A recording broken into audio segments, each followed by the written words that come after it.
Hello' সকলোৱে নমস্কাৰ গ্ৰহণ কৰিব। এইটো এটা বৰ গুৰুত্বপূৰ্ণ খবৰ, বিশেষকৈ শিক্ষা বিভাগৰ কাৰণে। যোৱা 14 মে 2025 ইংৰাজী তাৰিখে এখন নটিফিকেশ্যন প্ৰকাশ কৰা হৈছে government of Assam, office of the director secondary education আছামৰ তৰফৰ পৰা। আৰু তাত উল্লেখ কৰা হৈছে যে অসম চৰকাৰৰ যিখিনি আমাৰ বিদ্যালয় আছে, সেই বিদ্যালয়সমূহৰ বিভিন্ন জিলাত এমালগেমেশ্যন কৰা হৈছিল। আৰু এমালগেমেশ্যন কৰাৰ পিছত কিছুমান বিদ্যালয়ত LP আৰু ME বিশেষকৈ কিছুমান ইণ্টাৰমিডিয়েট পোষ্ট ভেকেণ্ট হৈ আছিল। সেই পোষ্টৰ সংখ্যা প্ৰায় 944। আৰু সেই 944 যি ভেকেণ্ট পোষ্ট আছিল, সেই ভেকেণ্ট পোষ্টখিনি এবলিছ কৰাৰ সন্দৰ্ভত অৰ্ডাৰখন দিয়া আছে। এবলিছ কৰাটো অৰ্থাৎ বিলুপ্তকৰণ কৰাটো এটা বেয়া খবৰ, যদিও ইয়াৰ লগতে ভাল খবৰ এটাও জড়িত হৈ আছে এইখন নটিফিকেশ্যনতে।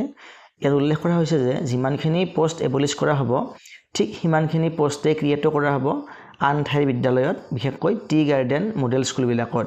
সিমান সংখ্যক পদেই পুনৰ কৰা হ'ব, ক্ৰিয়েট কৰা হ'ব প্ৰায় 118খন বিদ্যালয়ত।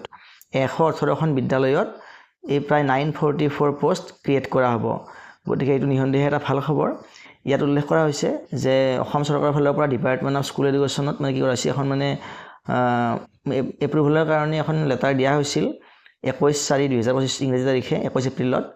আৰু তাত এইটো কথা উল্লেখ কৰা হৈছিল।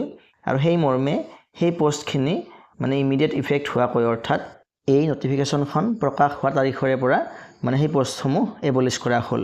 ইয়াৰ ফলত সেই যিবিলাক স্কুলৰ পোষ্টসমূহ এবলিছ কৰা হ'ল, তাত কোনো নিশ্চয় হেম্পাৰ নহয়, যিহেতু এইখিনি ভেকেণ্ট পোষ্টেই আছিল।